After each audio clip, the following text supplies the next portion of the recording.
वाली मैया के पूजा कल। थाली में फूल पान दिया धल, शेरा वाली मैया के पूजा कल।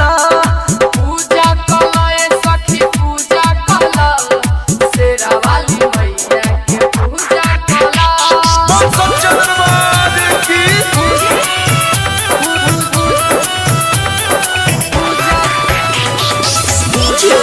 मुकेश चकिया, मुकेश चकिया।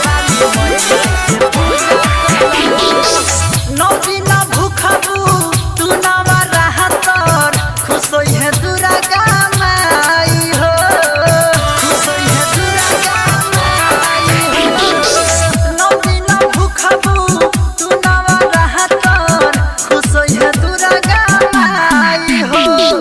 पूजा कल सखी पूजा कल, थावे वाली मैया के पूजा कल।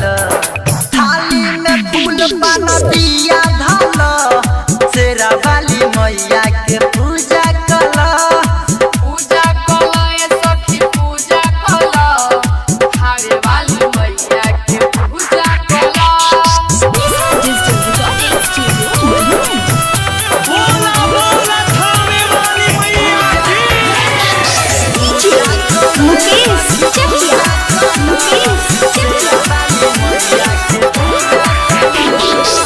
गुड्डू राजा संगे त जाता, करे त माई के दर्शन हो, करे त माई के दर्शन हो।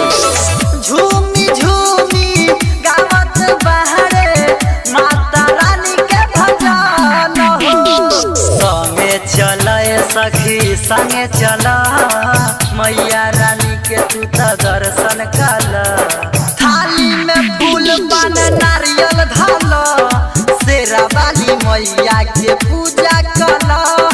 पूजा कल सखी पूजा कल, थावे वाली मैया के पूजा कल।